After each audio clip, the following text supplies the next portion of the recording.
It's kind of a chilly morning here in Japan, and a windy one evidently in Tokyo.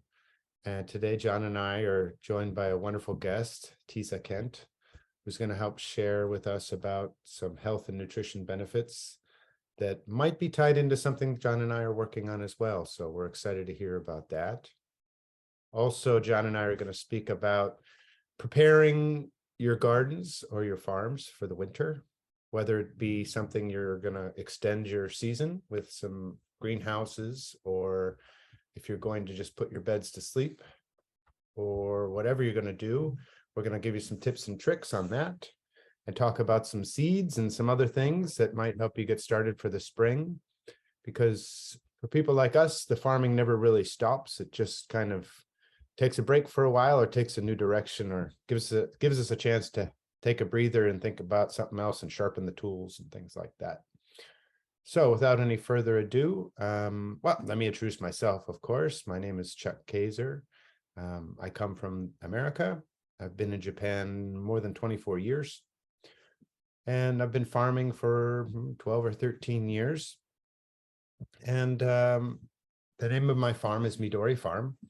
And while I live in Kyoto City, I grow vegetables up in the mountains north of the city, both in Shiga Prefecture and in Kyoto Prefecture. And the name of my farm is Midori Farm. And you can find me at midorifarm.net.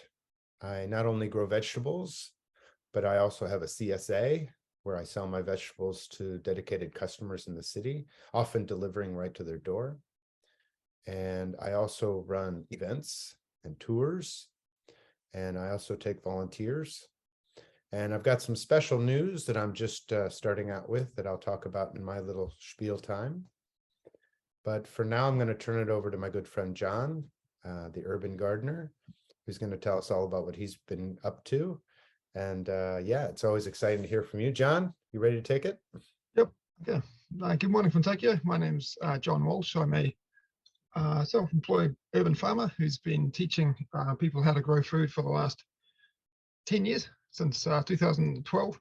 And I mainly go around schools around Tokyo, teaching kids about how to grow food like our grandparents did, just with soil and water and sunshine, and specifically no chemicals. In the last 10 years, I've taught coming on 2,000 people, largely kids and their mums and dads, and I've taught at schools and hotels, embassies, clubs, and so on. Yeah, things are really taking off. The COVID pandemic's really sort of pushed a lot of people to want to get into growing their own food at home. It's been one way to sort of get involved with the kids and keep active and interested at home. And also because COVID sort of made many people scared to go outside, and we all need food. The obvious answer is to basically grow that food at home. So yeah, things are really taking off. Yep, I grow some food at home, but I mainly help people grow lots of food at schools. Yeah, and at the international schools that I teach at, none of them have had growing programs before I came along. Yeah, in Tokyo, so it's not growing food's not part of the curriculum at international schools, but it is at Japanese elementary schools. I'm sort of trying to get the international schools to catch up. Yeah, so I'll just share my screen. Chuck, can you give me the screen sharing rights? I hope you did. Okay, yeah, so yep. So what we're going to be talking about today in Fantastic Farming number 7 is how to basically get your gardens ready for the winter. Things that we need to do. Yep, so I'll get into that very soon. You're ready to go, Jon. Okay, so yeah, I'll just do a bit of a update first about what's been happening up in Tokyo. So yeah, there's been lots of school events that I've been running. Can you see this latest urban farming activities? Yep. Yep. Yeah. So I basically teach about over like 100 students a week at 5 different schools at the moment. And just last week at the British school, they just launched a school-wide sustainability week where they basically got the whole school involved in doing sustainability related activities, and they brought me in to teach urban farming. And this is a huge deal because this is like a school-wide sustainability program where they actually want every single student who leaves the British school to know how to grow food, which is really exciting because I've never seen anything of this scale at all in Japan up until like about 2 months ago when the school got in touch with me. So I went there last week and with my teaching partner, and we co-taught 800 students and teachers, which was just fantastic, really amazing, really fantastic feedback too. And they're going to be basically launching a urban farming programs next March with myself and my teaching partner leading it. Hang on, screen sharing.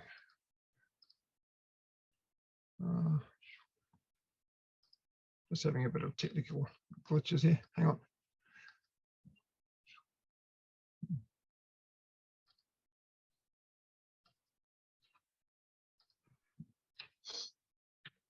So, yep. Hang on. Oh, yep. So next up, and then there's Phoenix House International School, which is it's a new client that I picked up just before the summer.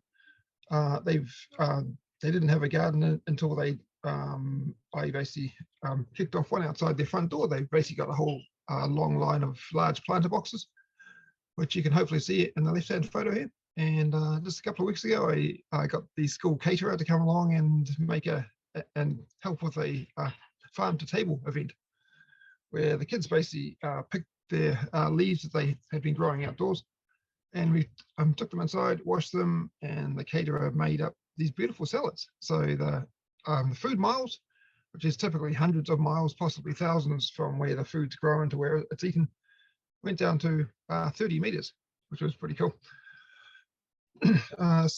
CSN International School, we had 2 harvest garden events last week, 45 girls, 2 teachers. Fantastic. This is it should have been the last event of the season, but we're continuing. We've got about 3 more lessons there running through until the middle of next month, amazingly, where it's going to be really cold. Tokyo International School, they've got no soil, no exposed soil at all. We're just using the rooftop and making fenced gardens and so on. That's working pretty well.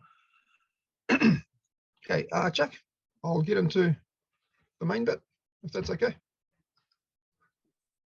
Go for it, John. I just wanted to ask a few questions, if that's all right, and maybe Yeah, sure. Lisa might have one as well. Do you think there's kind of a movement now? You said the British school had said they basically want all of their children, all of their students to graduate with the knowledge of how to grow food. And Yeah, that's something of a trend, do you think? That's a really good question. I don't know where it's come from, but I think it's come from one or a group of teachers. It seems to be a strategy that's only happening in the British school at the moment. I'll have to get back to them and ask them whose idea this was, because they basically, like I mentioned, they ran a whole week of sustainability events last week, and it was all based around urban farming. That was the core. So when my teaching partner and I finished our in-class sessions, staff came in and they basically sort of laid out planter boxes on the tables, and the kids were given packets of seeds, and they got straight into doing it themselves. So there's been a lot of planning involved. The communication of the whole program, all the students were watching like videos on Thursday morning last week of their sustainability related events that had been happening on Monday, Tuesday, Wednesday. So the whole school was kept up to date about the events. But yeah, I'm hoping, and I'm going to be working to basically share this idea of what's just gone down with the British school to other schools that I work at, just to plant the idea that, hey, it's a good idea to launch a school-wide sustainability program. Because all the schools that I work at, I'm like, for an example, go into one school and teach grade 2, then go into another school and teach grade 3. It's quite piecemeal. But with the British school, it was like kindergarten to 10-year-olds. It was like hundreds of students. That's Massive, great. massive. Because now you can start thinking about, okay, now you need to put a curriculum together that's going to be something continuous throughout those 6 years or 8 years that they're at the school.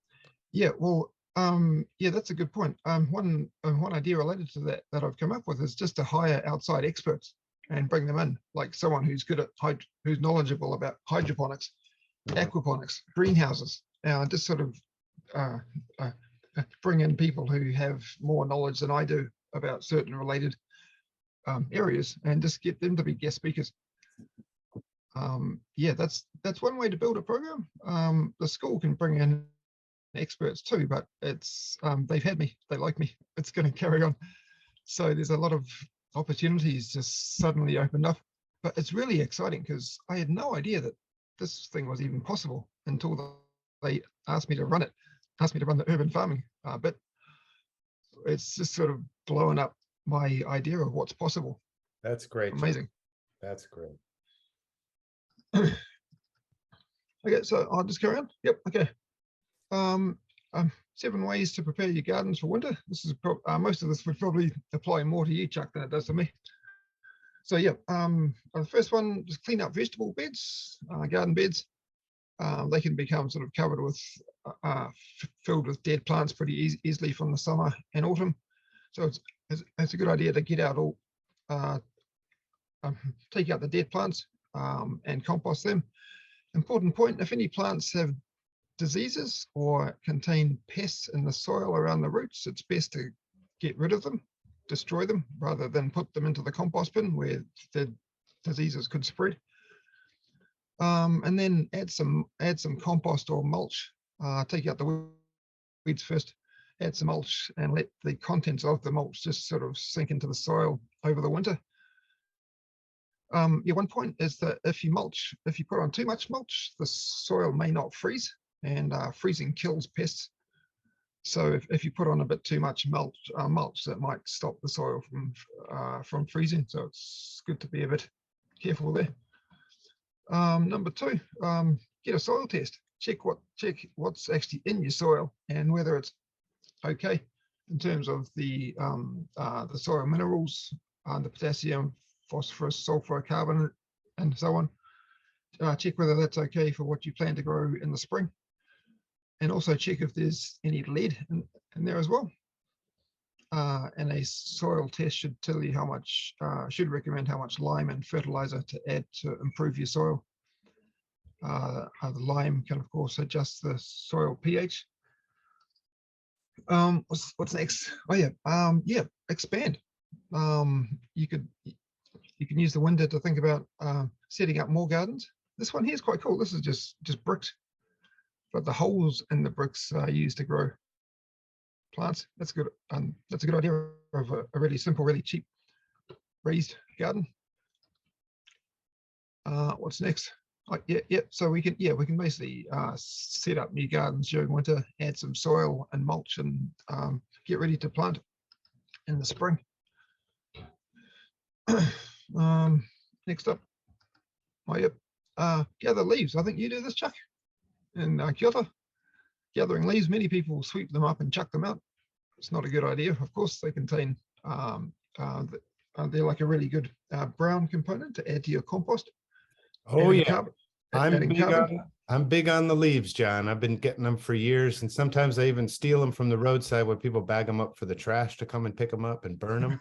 I'm like, no way, you're gonna burn those. And the older gentlemen who carefully rake them up yell at me as I go by, and I'm like, dude, I'm Robin Hood. I'm robbing from the rich, giving to the poor, man. You know, I'm totally justified. But the police haven't caught me yet. But yeah, I'm a big leaf gatherer for sure. So there's lots of them lying around the streets now. Yeah, mulch can be put onto your garden to keep down the weeds, suppress weed growth, and keep the moisture in. Do you think it's likely to snow where you are this winter?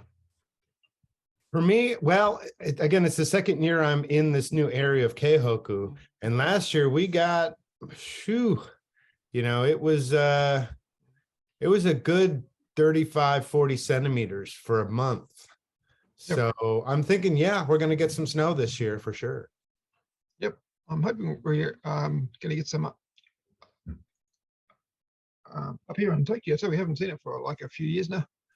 Yeah. Okay. Yeah. And It's really good for the hardneck garlic that I'm growing to get some snow on it too. So I'm hoping. Yeah. So we can put basically mulch and compost and leaf mold. Just about the leaves. Leaves. How long do they take generally to break down when you put them in? What do you put them in? Well, this is a bigger topic, John, and I'm happy to address it, but I'm going to give you kind of a summary.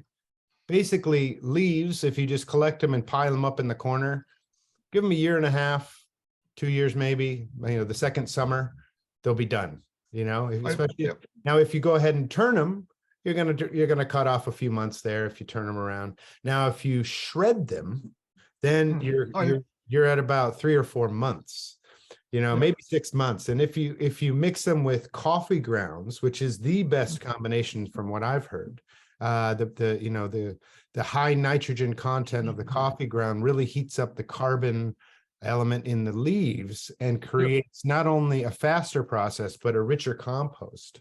And that would be probably the fastest, most efficient way to get the best top quality compost, because let's face facts. We're not just composting to get rid of the leaves. We're building soil here. And that would be the best soil builder you could find, is mixing those leaves, which could be an initiative in the city to gather these leaves up instead of burning them, and then have another initiative to collect coffee grounds. And boom, there you go. You got 2 initiatives going ahead to give you a third one, which is to promote organic farming.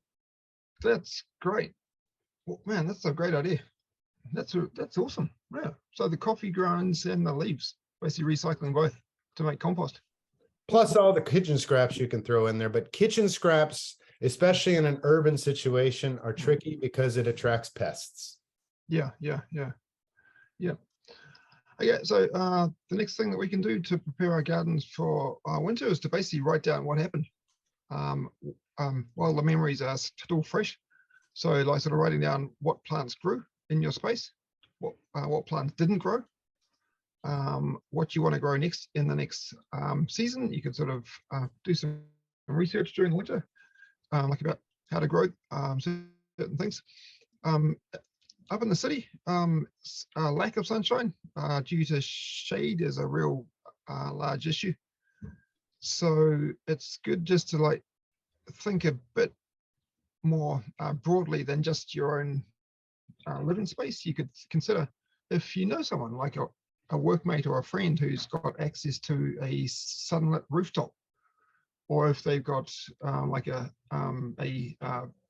balcony that gets more sunshine than your one does, you could ask them, can I come along to your place and let's set up a rooftop garden together.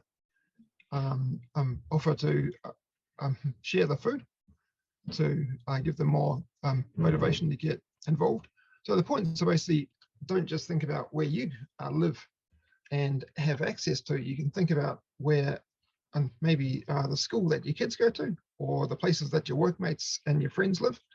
Just sort of think outside the box and just talk around and see if you can gain access to more growing space to grow more food. And back to the notes, yeah, this is a really good point, just about sort of noting down what grew and what didn't, noting how big plants grew. You could also take notes of how large the pots or the planter boxes that you used to grow food in were. Of course, the larger the planter boxes you use, or the larger the pots, the larger the plants are likely to grow. So it's a good idea to think about upsizing your container size. Also, just think about how often you're watering plants. I've got a bit of a thing about not watering my plants enough, and flowers need quite a bit of energy to grow flowers. And I've got a hydrangea that hasn't been growing many flowers, I think, because I only water it once every 2 or 3 days. But watering that more frequently would probably produce more flowers. Yep, so take notes. Yep, and this next one, enjoy it. Enjoy autumn. It's not really a tip. It's more of emotional thing. Just basically taking the time out to smell the roses. Just walk around your garden and smell it. Enjoy the lavender, enjoy the rosemary, enjoy the flowers, and just sort of luxuriate in what you've done. So hopefully give you motivation for the next coming season. And just, yeah, if possible, just try and feel the sunshine on your skin and the wind blowing over your body. Just sort of being more conscious about where you are and who you are and what it feels like to be where you are. That's quite a nice one. And the last point is build a greenhouse. This is, of course, pretty important if you want to extend your growing season. Just a few quick things about touching on this. So I've just been teaching a lesson at a school on Friday about how to build do-it-yourself greenhouses. This one here that you can see on your screen is just made from a cardboard carton. You can put planter boxes into large rubbish bags to make a greenhouse environment, like you can see on the photo to the left. Or you can just purchase greenhouse plastic sheet coverings, like you can see on the photo to the right. And these plastic coverings will ideally have holes in them, just to let the hot air out. Or if it's a larger greenhouse, it'll hopefully have a door you can open to let the heat out if it gets too hot. And if you want to get mobile, greenhouse buses, these are pretty cool. Yeah, these are basically where old school buses have been repurposed and the seats have been ripped out and they've been filled with plants. Isn't that pretty clever? It's a garden on wheels. And yeah, and when the big earthquake hit up in Tohoku, 2011, this idea came to me about basically driving in food to towns that had been wiped out. This I think could have worked. It's a brilliant. Like it. How far did you get with that, John? Did you get any kind of local? Oh no. This is just an idea that I'm sure would work. Yeah, this is just one bus, but imagine if there was a fleet of converted school buses that have been converted to greenhouses, just driving into like a place that had just been hit by a massive natural disaster like an earthquake. Just imagine fleets of these greenhouse buses driving up to disaster zones to bring food. Even without the disaster, this is a brilliant idea. Because a lot of the talk I've been hearing is that, farming is just, once you get older, it's hard work. It's hard to keep bending over and stuff like that. And there's places out in the, so people are going shopping and they're buying stuff that's wrapped in plastic all the time. But if you had a regular, even without a disaster, had a regular bus run growing vegetables, somebody could really do some excellent work with this. Brilliant. Yeah, just imagine if, like you can see on the photo to the right, the large green, the green planting, green pots with the plants. I think they look like fruit trees. Just imagine if those were handed out with a one-page guide to how to grow food, and they were just handed out. So it would be like here's a plant, here's the instructions to grow it, spread the word. There's a business opportunity in there. Yeah, I'm always thinking about that. Okay, so Chuck, do you want to mention anything about that? Well, I do like the idea of the greenhouse bus. It's just the coolest thing ever. Oh my God. You got to wonder though, that's a lot of weight in there and there's a lot of humidity and water and everything else. So definitely have to make sure you waterproof the bottom of that bus so you don't just rust out and fall apart on the road. But yeah, I think it's super cool, John. And like we talked about before, having a mobile garden like that to go into disaster areas, and not even just that, but into education areas, opportunities, set it up at a mall so people come into your garden. I think that's great. They used to have mobile libraries like that. Why not greenhouses? Yeah. When I was a kid back in Auckland, there used to be a fruit and vegetable truck just driving around the streets, and the truck came from the local grocery, a grocer's shop. And he was basically doing home deliveries, and people could sort of wait outside and buy apples and fruit and vegetables. This greenhouse bus is taking one step back. One step further, mate. Yeah, for Oh, sure. one step further, whatever. Yeah, yeah. That's like handing out plants. Yeah. Okay, so Chuck, do you want to No, you go ahead, man. You add? keep going. Oh, okay. I've basically done the first bit. I'm ready to get onto the seed sourcing. But do you want to add any points about getting gardens ready for winter? Getting farms ready for winter? Well, I'll just do mine when you're done then. Okay. Okay. I'm just getting so interested in yours. I would just want to keep seeing yours. Yeah. So next one, how to source seeds. Yep. The one the packet you can hopefully see here is from hang on, it's the Greenfield Project, Organic Seeds. They've got a really good catalog, which I'm going to put into the comment section.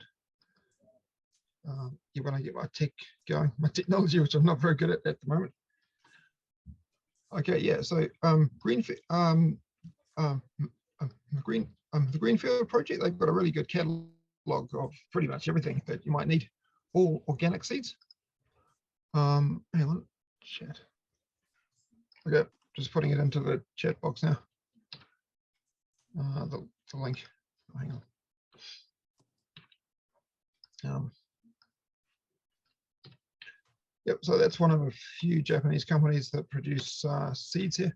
There's also, what else do we have? We also have,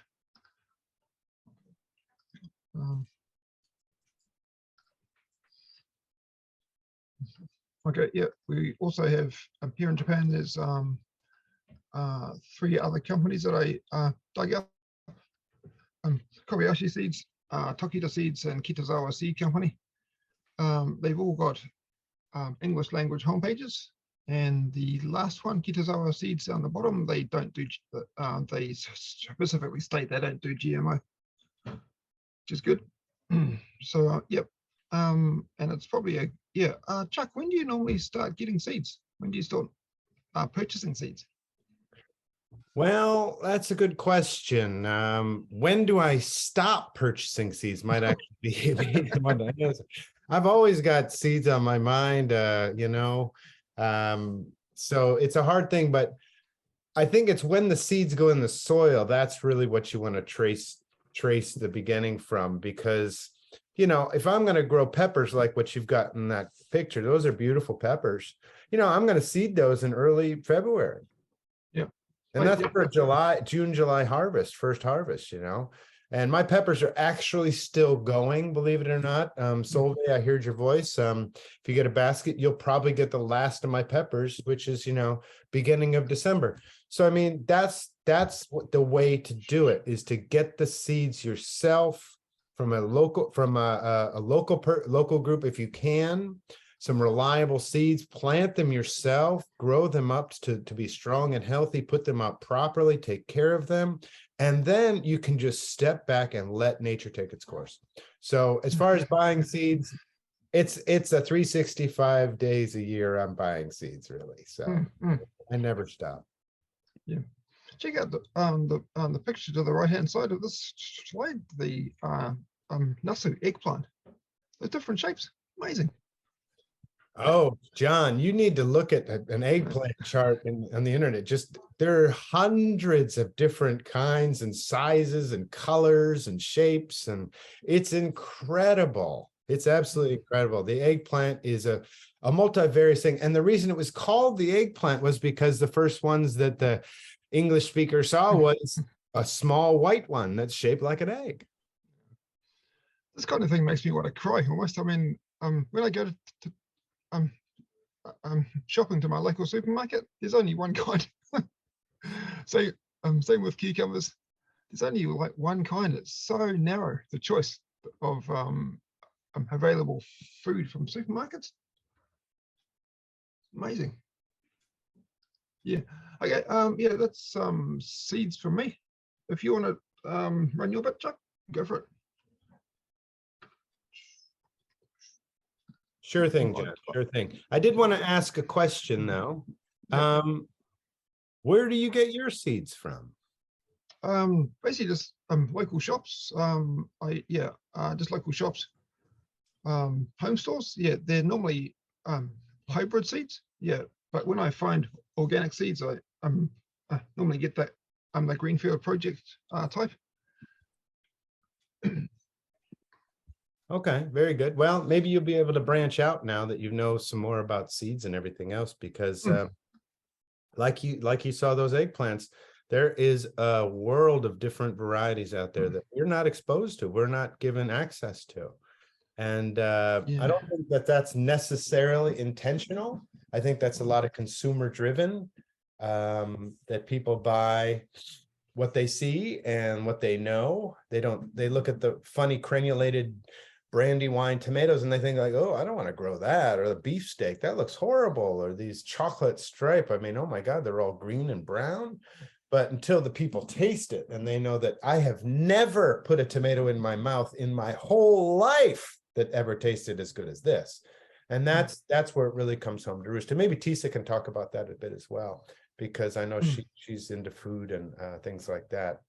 But yeah, I got to say, go ahead and try some different companies out, try some different varieties. And thanks for putting those seed companies in the notes. There is a new guy on the market called Baker Creek Seed Company. And they did a little deal with me this year and gave me about 100 packs of seeds. And I grew them up pretty good. I didn't get everything up, but you know, no farmer does. And I'll show the catalog a bit in my little bit when I'm done. So. But yeah, John, I love what you're doing, and congratulations on the British School, mate. I can only hope that other schools fall into line. Yep. So do I. I'm going to make it happen. All right, I'm going to go for it. Let's see. Let me share my screen. I do have a little bit of something I was able to put together. So let's see if I can actually make this work. All right, here we go. So what have I been doing the past month since we last talked? I think the last time we talked, I just finished a different event. And this time, we just a couple of weeks ago had a small group out to harvest potatoes and some other vegetables, and to have a special event this year, which I've been always wanting to do something like this, where we not only visit the farm, but we take that food that we just harvested and turn it into lunch. And we were able to do that. And then we were able to go to a local sightseeing place called Miyama, which is famous for thatch roofed houses. And we were able to kind of go sightseeing there. So it was a very special event. And this is a group of a couple of people, a family came out, and this young Japanese woman.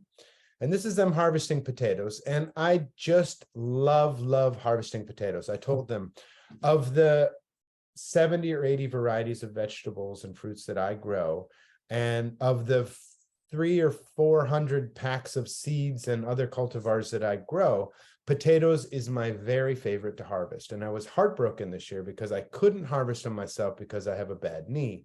But I was delighted to see the joy transferred over to these fine people, because once they get started, you could not stop them. They couldn't get the potatoes out of the ground fast enough. And those were the girls, and these are the boys. And I set them at opposite ends of the bed, and I said, go. And they had to race to the center, and boy, did they have a good time. They found the weird shaped ones and the biggest ones and the ones that had been nibbled by rodents and things like that. And they just had a really wonderful time learning a lot. You know, you'll notice that the boy has gloves on, but the gentleman doesn't. And I encourage them, don't use gloves, because gloves are just a barrier between yourself and the soil and the food. And, you know, it's not necessary. It's fine if you want to do it. And kids will often go that way. And ladies who have their nail art and things like that, it's totally understandable. But I got to say, I believe the saying that there is some natural sorts of things in the soil that really make you healthier. And even if it's just mentally. So they had a great harvest. I asked them to pose, and they ran and grabbed the biggest bunches of potatoes they could find, and were just all smiles. I mean, these are all natural smiles. And we got some bugs on the farm still, even though it was late in the year. And boy, which kids don't like bugs? I got to say, the bugs are kind of universal for kids. And like I said, then I took them over to harvest lunch, and I promised them each to take home some vegetables themselves. And John, I got to say, you're probably aware of this, but when you let people harvest their own food, wow, wow. Do they feel a part of something there? It's just one step further from cooking your own food. And I got to say, I hopefully you're helping to create the final step, which is growing your own food for yourself. And then you get to harvest it and then cook it and then eat it, because that sort of a connection is what I'm trying to build. And I know you are too. That might really just be the answer to a lot of the issues we face right now, because I got to say there's a gap in the generations now, larger than it's been in a long time, or maybe forever, that our distance from our food, our distance from our environment, and our distance from our community and from the previous generation. And one of the greatest things the previous generation has always passed down was how to grow your own food. So hope that we can pass this along. And this young lady, she really loved picking out her broccoli, because I mean, there's 45 plants to choose from. And I said, okay, go pick your broccoli. I gave her a pair of scissors. She looked at me like, what? And I'm like, go ahead. And she was delighted. She just flitted about. She took 5 or 10 minutes looking at every plant, checking it and saying like, this is the one. And you know, she went home and she loved that broccoli, no matter how she cooked it. And I mean, yeah, I told the kids, okay, pick out your lettuces. I got 5 different varieties. So they chose an oak leaf and a sunny, and they got their cabbage. And you see the gentleman there, he's holding 2 odd leaves. John, there's a quiz for you. And that's open to Solveig, Tisa, Chris, anybody. What are those leaves that gentleman is holding in the back there? Rhubarb? All right, hang on. No, not rhubarb. Rhubarb? Swiss chard? Not Swiss chard. That's a good guess. Yeah. It can't be kale because it's not, the stem is too light colored. You're right. It probably could be one kind of kale, but it's not. There's so many No, kinds the of kale. leaves are too flat. They're Is it not some kind? really- Is it some kind of cabbage? There you go. There you go. So what do I get the bonus points? Good. Kind of Like a- cabbage. Kind of cabbage. Like a long-stemmed. Yeah. The woman's holding a sunny lettuce, and the And boy's holding a cabbage. There's the hint is right in the picture. Tisa, you nail it. Come on. Hand in the kitchen. Probably the outside leaves of a big cabbage. The answer is in the picture itself. Brussels sprout. That's what it is, Chris. Home run. Thank you, for Chuck. Brussels sprout. Oh, right. Okay. Oh, yeah. The girl. Oh, really? Okay. Because I told them, okay, we have a job to do today. You know, you guys aren't just here to play. And I asked them, I said, first, we're going to harvest Brussels sprouts for lunch and for you to take home. But in order to do that, see the Brussels sprout plant right now, it's in the background. You can't really see it. It's standing about 40 or 50 centimeters high, or about 1.5 feet. And so that's pretty big, but actually they get to be 1 meter tall.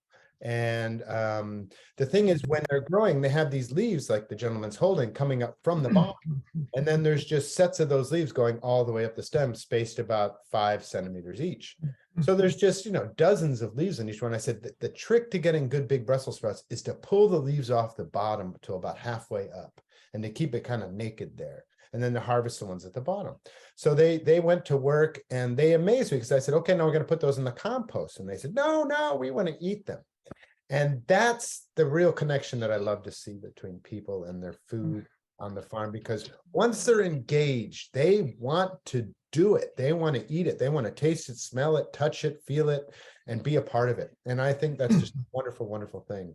And the little girl holding the Brussels sprout. And I mean, the Brussels sprout and the broccoli have the worst reputation for kids in America. It's like the 2 foods do not put on my plate, but these kids ate them and they were very happy to do so. Again, it's just how you introduce it to them. So I loved yours, Chuck. I just thank you. punked them right back, man. They didn't stand a chance. Again, it's all nature, really. I'm just kind of getting out of nature's way as best I can. And even this young woman, she took home a whole bunch of Brussels sprout leaves. She was so excited. She's like, I can't wait to try this. This is great. Giving people this opportunity, John. That's what we're doing, right? Yeah. Disappointingly, Chuck. One really good thing about growing your own food is that it engages all the senses. It sure does. Every single one of them gets activated by growing food. taste, smell, touch, everything. It's amazing. There's not much else out there like that. And the smiles, that sense of joy, that the physical parts of it, you eat, you harvest it, you eat it, you do all that stuff. And then is that sense of that happiness that brings on that kind of smile there. And that's like healthy on a whole different level too, It sure is. And I gotta say, I have a feeling that it has something to do with the fact that everyone who comes out and participates in something like this, or what Jon's doing, feels like this is what we're supposed to be doing. Yep. This is what we have been doing since we learned how to do this. And this is going to help ourselves, support our environment, communities, and build a better future, for sure. My personal research has found that homegrown food tastes 27% better than supermarket food. when you grow it yourself, you're there's just that you're part of it. Like this woman here, she didn't grow this food, but she picked it. But I think that if she had grown the food, she would have a bigger smile than she's currently got. Yeah, she would have done. I wasn't short of smiles either, because I did help grow the food. And you can kind of see there's a gyom supa basket in her hand, which is quite ironic. But those were given to me. I did not steal them myself, but I do use them for harvesting because they're quite convenient. But it's just kind of ironic that one of the cheapest food stores in Kyoto City, or I think in Kansai, I think there's gyom in Tokyo now as well, is the vehicle to carry my lovely organic vegetables from the farm to my customers. So. Now, on with the next thing. Another project I've been working on is sprouts. And this was greatly influenced by Tisa, who we're going to hear from very soon, and a conversation I had with her in the car on the way to the farm a couple of weeks ago. And she was telling me about the sulforaphane, I hope I'm saying that right, and the benefits of it. And she got quite scientific, which I like because I used to teach science, and then got more scientific than I was able to really keep up with. But still, she turned me on to some podcasts, which further muddied the waters for me, because, oh my gosh, this is so much science. But it was fantastic knowledge, and I'm going to let her share the rest. But basically what I did is that I'm going to try this. I've been thinking about it for a while. So I'm going to throw some sprouts out. And there are several different ways you can grow sprouts, clearly. And a lot of people will tell you their way is the best, and this is the way to do it for this reason and that reason. And I'm not going to get in their way. I just wanted to try it my own way because that's the way I am. And I decided I didn't want to use any plastics to throw away. I'm going to use a towel that can be washed and a plate that can be washed and reused. And so I threw some on there, and I could rinse them through. And slowly they started to grow. And I have some plates here next to me that I'll show you in a minute. But one thing I've learned as I went is whether or not I tried this just one day in the sun, and it really didn't seem to do much for them. So I took them away from the sun because somebody said they don't want too much sun. But again, probably Tisa will speak more about that. But this sprout growing thing is really cool. Jon, I know you've done it a little bit. And it's the kind of thing that I'd really like to turn kids onto, because it is the fastest growing thing to eat that I know of. I used to think it was salad greens, but not anymore. Yeah. You can't eat salad greens in a week unless you're eating microgreens. And that's basically what these are, I suppose. Now, could you use, I'm sorry. Go ahead, Sylvie. Go ahead, Sylvie. Go. Can you use something like, instead of towels, I'm wondering, gauze? Yep. There you go, Jon. Yeah, these are my latest ones here. Yeah. These have taken 6 days just inside a jar. I used the same brand in on the right hand side of your previous slide, Chuck. The those 1 week ones. These are Kaiware daikon, which is I think it's exactly the same one as the one on the left side. Yep. On the right hand side. Yep, okay. The left hand side's Kaiware, but I think the right hand side ones are too. I'm not sure. Actually, the blue pack is broccoli. Broccoli, yeah. You can see the difference in the size of the seeds. Yeah. These ones took 6 days. I got these ones going last week. Just one point about growing seeds. I was trying during the summer, and they didn't work. They just went moldy and started smelling really bad. And my wife mentioned that it's not a good idea to grow sprouts in the summer because it's just too hot. So I waited until September, and it worked fine. So temperature, the environmental, ambient temperature is important, not too hot.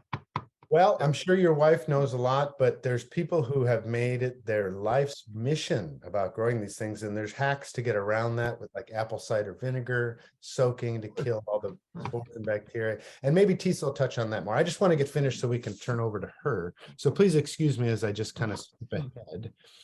Because I did want to talk about this new project.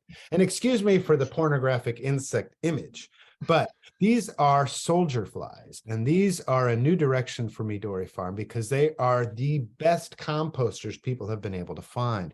Better than earthworms. I'm going to say that again, better than earthworms. They're faster. They'll compost more things more efficiently with less browns and less fuss. And these guys are super powered and ready to go. They look kind of disgusting. Even when they're not doing what they're doing right now. But hey, they're just making more composters because it's not the fly themselves that compost, it's their larvae, their maggots, if you will. And when I opened this and first saw these, I'm like, oh no, maggots. Oh God, in my compost, that's nasty. But then I heard on my favorite podcast that these are beneficial. They're often better than anything that earthworm can do. And I was all set and ready to make earthworm composters as part of a launch of a composting program in the city. And then I found out you can't get the right earthworms here.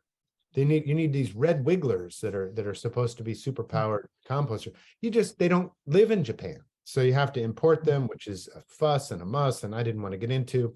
These guys I found, and this is my new direction. So this is kind of foreshadowing. Hopefully I'll talk about this more next year. So the last thing that I want to talk about is the Kyoto Gardening Club. Yes, Solveig was one of my special guests yesterday for the first round, and next Saturday is the next one on the 3rd. And we are going to do lily and tulip bulbs and assorted sprouts and talk about how things grow, organics, and different things like that. I've got a little building next to my house that's still under construction, but I'm excited to launch this great new facility to bring the farms to the people because it's hard to bring the peoples to the farm sometimes. And I feel like if we have a little gardening club in the city, then more people can connect with their food, the soil, the environment, their bodies, and then perhaps visit the farm and get a big taste of what's to go there. So the last thing I wanted to say is these are the pipes that I used to construct my building. And they're scaffolding pipes. They're readily available at most home centers, especially if you're in the countryside, like you can see this one is in the background. And they're pretty cheap and they're very sturdy and strong, come in lots of different sizes and a few different widths, some connectors that are really cool. So you can make whatever you want with that. But what I thought would be cool is to make greenhouses from that. And I want to talk a little bit about season extension because I think it's important that people see the different ways people are doing season extension, which means, oh my gosh, it's getting cold, but our plants are still going. Let's cover them with plastic or floating nets to keep them warm. Basically, put a blanket over them so that they keep producing and don't die during the winter. And you can see them putting in these kind of short or hoop houses. And in the background, you can see a taller one there that you can actually walk through. Both sizes are really super fantastic, by the way. These are called cold frames, which are built from basically old house windows. And then this one's super fancy with the brickwork and everything else, but you can build them out of, plywood or whatever you got. And this will also keep things nice and fresh. And it's almost like a reverse cooler box or ice box. When the snow comes down, you kind of go out there, dust it off, open up the thing, and it's warm in there. And you pick your salad or your broccoli or whatever you got that just didn't freeze up. These are really cool. Again, the word is cold frames. This is another way to go. If you don't have hoop houses, you can just find whatever will hold up your plastic, or this looks more like a rime or floating row covered net, which I use quite a bit for insect prevention, and then just weight it down with stones. The best way to do it is to bury it in the soil. But the disadvantage then is to open it up, get some stuff out, and then rebury it in the soil. It takes a lot of time. So stones are not a bad way to go. And you can say, gosh, why'd they use so many stones? Well, if you set one of these up and a windstorm comes along, you'll know the answer to that question. And of course, this is the whole reason we do it.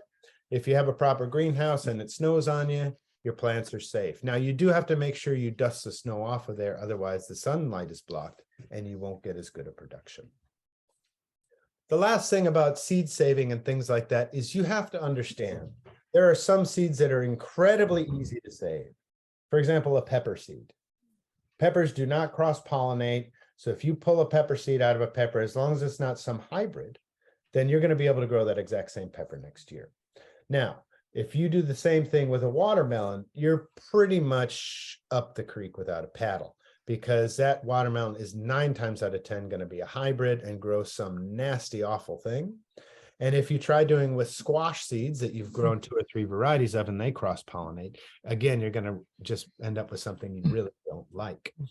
These are some seed. This is a seed saving guide put together by the Seed Savers Exchange. There's a lot of these around the world, but you can see that there's a lot of information to take into consideration. So if you're trying to save your own seeds, I encourage it, but don't go into it thinking that it's easy. There is some learning curve there, some data you're probably going to have to crunch and want to know about just in case, because we're all trying to set you up for success. But honestly, John, we both know half the time in farming, it's learning from mistakes. So we're all on that curve together. So don't feel bad and don't give up. Am I right, John? Yep, that's for sure. Okay. Well, that's all I've got for my share. So I'm going to stop that. And unless there are any direct questions for me, I'd love to just hand the floor over to Tisa, but I will wait and see if anybody has anything. Yeah, Go, John. got a question about the potatoes. Yeah. When people are like digging them up, how deep, what's the maximum depth that potatoes are likely to be at? That's a good question. How deep should someone dig down to get them all? That's a good question. Well, I encourage people to grasp the plant and give it a tug and to loosen the soil around it. And you're going to get 60 to 80% of the potatoes out connected that way. But then there's always the rogue potatoes that are either off to the side or down deeper. Now, it really depends on how you grow potatoes. The most effective way most people would agree upon is mounding the potatoes, which is when you plant them actually in a ditch. So basically, you turn your soil in your bed with a rake, with a hoe, with a tractor, with a tiller, whatever you got, and then you dig a big trench, and then you dig a little hole in the bottom of the trench, plant your seed or potato, put the soil over that, and then as the potato plant grows up, you put half of that trench over it. And as the rest of it grows up, put the other half over it. And then you've got this pyramid that the potato plant's growing out of, and the potatoes will be all throughout that whole pyramid, plus below that initial soil line. But the initial potatoes don't usually grow more than 20 or 30 centimeters, depending on the looseness of the soil and their ability to get water and other nutrients. If you over fertilize your potatoes, you're not going to have as many because they don't have to move as much to get to their food. So you've got to have a balance there. Yeah, and one more question about the Kyoto Gardening Club. Is it just for people who turn up, or can people join online? Good question. Well, this one's going to be just for people who turn up because I'm still kind of breaking it in, kind of breaking the champagne bottle on the barge, so to speak. But eventually I will definitely have an online component because I want to make sure that everybody has access to this kinds of information. And it's not just about learning how to grow food or flowers or something like that, but it's about, meeting people and learning more about stuff and making friends and having fun, and getting an opportunity to do something else that's interesting and challenging and vital for our future. So yeah, I think it's going to be definitely something I have an online element, probably by springtime. Yep. Oh, cool. That's good. Thanks, Joe. All right. Well, so Tisa, we're going to give it to you. We're excited to hear what you've got to say, and you've got the floor. I'm going to go ahead and mute. Maybe John will do the same. And awesome. Thank you, Chuck. Thank you, John, for having me on the show. I regret to inform that I'm actually not an expert on growing sprouts, but everything I've heard is that it's very easy to do. A lot of different methods you can try that you can just find online, or you can go to Chuck's workshop if you live in Kyoto and learn directly from him. My name's Tisa Kent. I'm a registered nurse in Oregon. I am currently in Kyoto studying Aikido for a little while, but before that, I worked at a community hospital out in Oregon throughout the pandemic. And for a little while after that, I left the hospital job to focus mostly on health education. I saw a lot of sick people in the hospital. Most people who were on my floor were there because of complications of chronic conditions. It wasn't like they got hit by a car or something sudden happened to them. They were there because of a lifetime of habits that led to conditions that were pretty difficult to manage at the end. So we were there helping people get through what we called kind of flare-ups of chronic conditions. And so I'm going to talk a little bit about food and about kind of lifestyle that can help prevent these conditions from happening in the first place. Modern medicine doesn't tend to focus on this nearly enough. What most primary care doctors do in the United States is give you medications to take every day. You start to develop hypertension, start to develop diabetes, rather than focus on lifestyle changes that could actually cure those conditions. They will give you medicines that you have to take every day that will just kind of slow the progression and prevent the worst outcome from those conditions. But food you eat has a lot to do with your health. There's a quote that's attributed to Hippocrates that all disease starts in the gut. And that's not exactly true. Some diseases are pretty much just genetic. You have, Down syndrome, sickle cell anemia, cystic fibrosis, these sorts of conditions. They start in your chromosomes or they start in a specific mutation of a gene. But pretty much all other conditions, even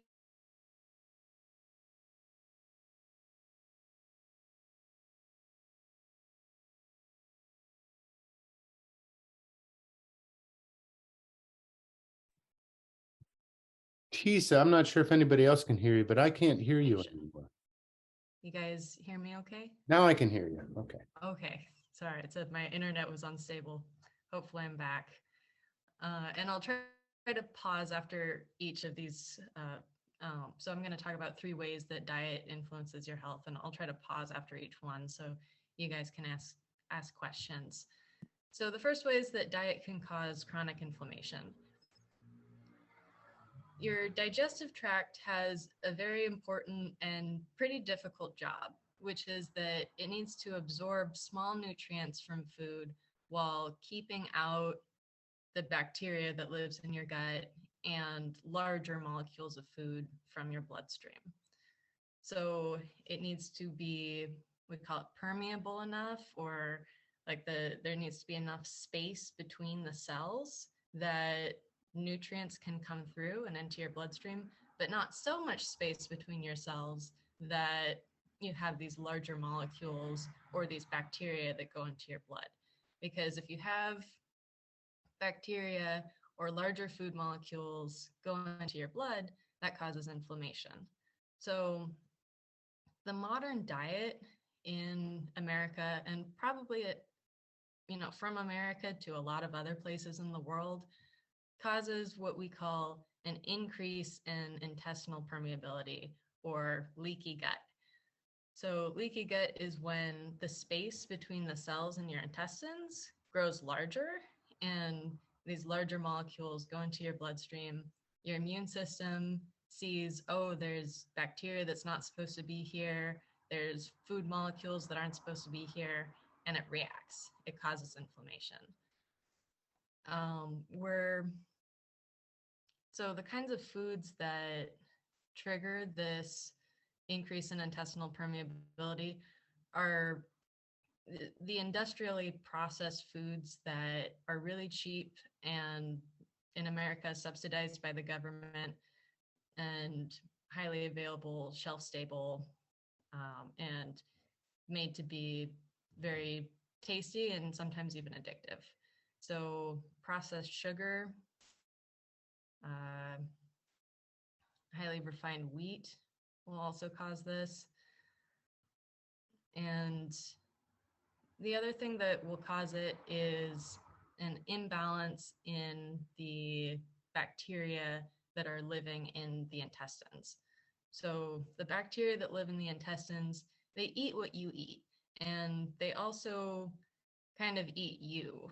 So they're living in your intestines, and they eat the fiber that's in the foods that you consume. They also react to the kinds of foods that you eat. So if you eat like a lot of milk, then you grow more yeast in the intestines. And if you have a good balance of everything, that might not be a problem. But if you don't have a good balance, then certain bacteria or certain microorganisms can overgrow, and that causes this irritation that increases the permeability of the intestine. Do you guys have any questions about that so far? I know it's probably a little bit denser scientific language than. It sounds really great, Tisa. I did have a question. You were speaking generally about diseases that can be caused by leaky gut. Could you give us some examples of those diseases, maybe? Or some. Sure. One example is heart disease. This was actually kind of how I got started down this line of research. I was reading a book that was talking about intestinal permeability, and it said that gluten caused increased intestinal permeability, which when I first read it, I didn't believe it. I was like, that sounds like, some new age kind of anti-gluten propaganda. But when I looked into the scientific literature, I was rather shocked to confirm that gluten, when it interacts directly with the cells of the intestine, does cause an increase in permeability. And I also learned from that article that enterobacteria, which are bacteria that you find in the gut, have been found in the plaques of coronary artery disease, which I went to nursing school. We studied about coronary artery disease. We studied supposedly how these plaques are formed, and we didn't learn anything about that. So I was shocked. How did the bacteria from the gut get into the arteries? And the answer is that it leaves the gut and goes into the bloodstream and then finds a home somewhere else. And when bacteria from the gut goes into the artery, then that's what causes the immune cells to move into the artery and form these plaques. This is a little bit technical, but what we learned was that, so there's like these fatty plaques, they kind of learn about the fat that accumulates in the arteries and then causes heart attacks. So that fat is not existing on its own. It's actually an immune cell that migrates into the lining of the artery and then starts consuming fat. And it's a macrophage, and it turns into what we call a foam cell. And that causes the plaque. But what actually causes the bacteria to move in there, or the immune cell to move into the lining of the artery, is the bacteria in some cases. So another condition, irritable bowel syndrome. Let's see, what else? So even if that's one case in which we can see there's a direct connection. But in most other diseases we think about that people commonly suffer, there's an element of chronic inflammation. Depression, for example, incredibly common. We used to think that it was caused by an imbalance of serotonin in the brain. That's been disproven. But what they found is that people with depression do have increased levels of systemic inflammation. And it's not immediately clear where that inflammation is coming from. But there's good reason to believe that inflammation from the diet could be contributing to it. And the increase in intestinal permeability, it can become kind of a self-propagating cycle, because inflammation itself will increase the intestinal permeability. So like if somebody is giving a public speech and their stress hormones are higher, we've been able to see that their level of intestinal permeability also increases regardless of what they're eating. So you can have increased intestinal permeability from food that causes inflammation, that then causes more increased intestinal permeability, which then causes more inflammation. And so you end up with this low level of inflammation all the time, which contributes to, depression, dementia down the road, arthritis, all these common conditions that people suffer from. Tisa, can I stop you for just a moment? Mm-hmm. I'm trying to keep track, because you're not going that fast. I know you're going super slow toddler speed for you, but I just wanted to review the connection between the kind of permeability you're speaking about and swelling. Now, what's the connection there? Because you said swelling is it swelling that causes a lot of the disorders that we attribute to things like depression and things like that? So I would say it's more inflammation. I'm sorry, inflammation, not swelling. I'm sorry. See, again, I thought that's the same thing. So, Yeah. Okay, this inflammation then, and the connection between that and this sort of leaky gut or yeah. Mm-hmm. What is the connection there again, please? Please say that again. So the connection is that when the intestines become more permeable, you have two things that happen. So partially digested food molecules can go from the inside of the intestine into your bloodstream, and they're not supposed to be there. And the truth is, we share a lot of genetic information with the foods that we eat. We share about 40% of our genes with a banana. We share about 60% of our genes with a chicken. And why is that important? The genes that we have, their purpose is to encode proteins. Each gene makes a specific protein in the body, and not just for humans, but for bananas, for chickens, for all life on Earth. And so what that means is that the proteins that are in bananas and the proteins that are in all of the foods we eat, some of them are very close in shape to the proteins in our own body. And the human immune system has a sophisticated mechanism to tell itself from something that might be attacking it. So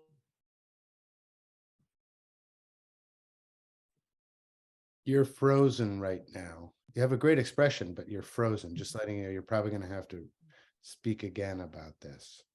But I think what you're trying to say is that banana protein may be seen as our own protein or something like that.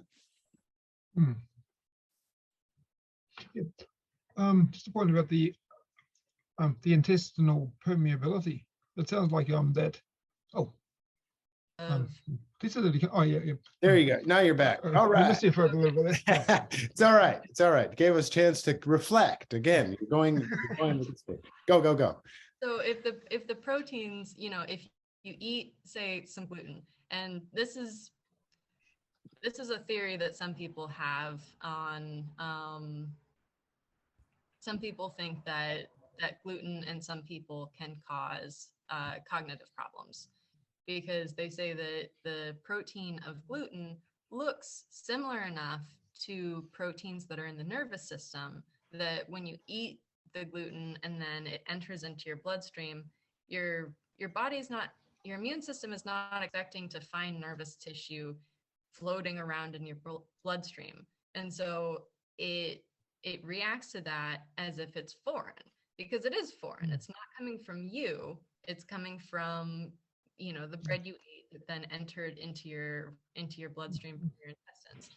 And your body will make can make antibodies against that protein that then also attack your own tissue. So in that case, your own brain. And this isn't to say this is going to happen to everyone or this is happening all the time, but it could be part of the problem. It could be part of why we have so much dementia in the United States and why autoimmune diseases are on the rise. They're going up and up in the United States. You talked about, touching soil being good for you. There's a relationship between kids being exposed to soil before kids who are exposed to dirt before the age of 1 are less likely to develop autoimmune diseases. And that's because the microbes are helping them. Does that answer kind of that part a little bit? Very good. Very good. Okay. So attacking your own tissues, that can cause inflammation. Bits of bacteria, if you have bits of the bacterial membrane that crosses into your bloodstream, that also causes inflammation because your immune system sees that, it attacks it, it releases chemicals that cause inflammation everywhere in your body. So the next part that I'm going to talk about that ties in with the dirt is the microbes in your gut. So the microbes in your gut, part of what they do is they inform your immune system they help your immune system tell the difference between yourself and the outside. And they help you in a lot of ways. We found that in most chronic diseases, there is what we call a dysregulation of the microbes in the gut. So when you look at someone who has depression, who has heart disease, who has some types of cancer, diabetes, autism, also a big one, obesity, also a big one, their microbes are not normal. They have an altered balance from people who are healthy. So we know this is involved in disease, but it's a complicated problem. But what we also know is that what we eat will feed the microbes. So when you're eating, and what you eat also contains bacteria in it. If you're buying food from your farmer, even if you're taking it home and washing it, there's microbes in there. And that's a good thing because the microbes in there are going to help you digest. They're going to produce vitamins out of the foods that you eat. They actually produce something that helps to nourish the cells in your intestines. They take the fiber and they break it down into basically the fuel for the cells in your intestine. And so that helps them stay strong and helps your barrier. So like having more fiber in your diet from natural sources that prevents this sort of leaky gut. And it's also going to help keep a good balance of bacteria. Can you speak a little bit more about other ways to prevent leaky gut besides high fiber diets? So other ways, exercise is helpful. Eating foods that have high omega-3 fatty acids is helpful. Yeah, foods with a lot of fiber, avoiding processed foods. That's a big one. So avoiding refined sugar. And when I say processed foods, I mean foods that are processed at the industrial scale. Cooking in your own kitchen, that's great. Fermenting foods, growing sprouts in your own kitchen, that's a way of processing, but it's like a naturally processed food. Foods that you would not make in your own kitchen, you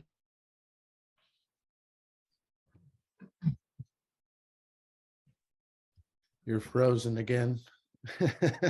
Again, very inspiring. John, maybe you have a few questions ready for her as well when she comes back. Yeah. I've been kind of hogging the stage there. She's about to come back. I can feel it. She's just about to come back.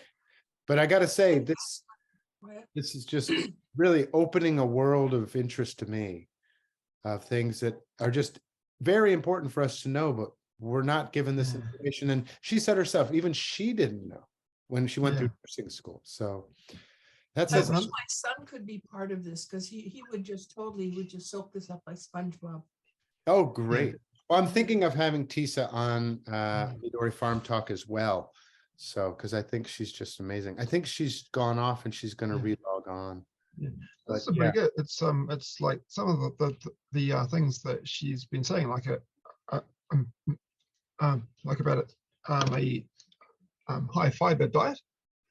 I think a high fiber diet's basically eating salad leaves, isn't it? Eating vegetables.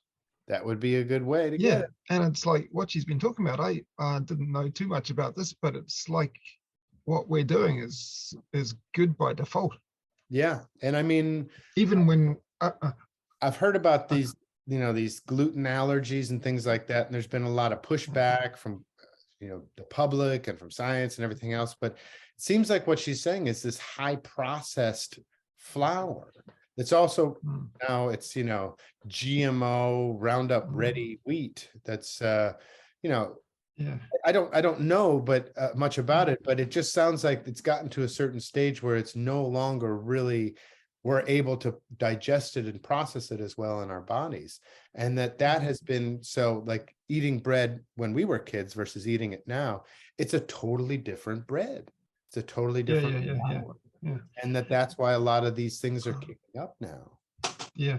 No, I've been reading that one of the most dangerous food components is the what's it called? High corn fructose, high corn syrup. Yeah, it's basically like a type of sugar, and the companies, they're starting to change names, even of things like sugar. They're starting to change names so that customers who are looking won't find what they're looking for when they're looking down the ingredients lists and looking for things that they don't want to consume. So it's become sort of like a cat chasing something else. The names have been changing of the really dangerous components. Yep. In our food, and the what's it called? The high fructose corn syrup. Yeah. That's really bad, apparently. For sure. Yeah, but it's apparently not. And it goes back to what Tisa was saying. Stay away from the processed foods, and something where you're getting high fructose corn syrup is definitely going to be in something that's processed. There's a really good book. You might have seen this. The Food Rules. Hold it in front of your chest. There it is. Rules. Yeah. This is a really good book. It's by Michael Pollan. Food Rules, and it's a really simple book. And what he basically says is, he's got a list of these basically these main points. And one thing he says is, if your grandmother wouldn't recognize the name of a food, then you probably shouldn't eat it. And also, if it comes out of a factory, you should try and stay away from it. So basically, that's the processed food that Tisa was talking about. And I think Tisa's back. Tisa's back with us. She's back. Sorry about that. It's all right. It's all right. We were extrapolating on what you talked about. Okay, great. Why don't you take it back, Tisa? Go right into what you were saying. All right. So yeah, there's herbs, there's foods that can help reduce the leaky gut. Things that reduce inflammation will also help reduce leaky gut.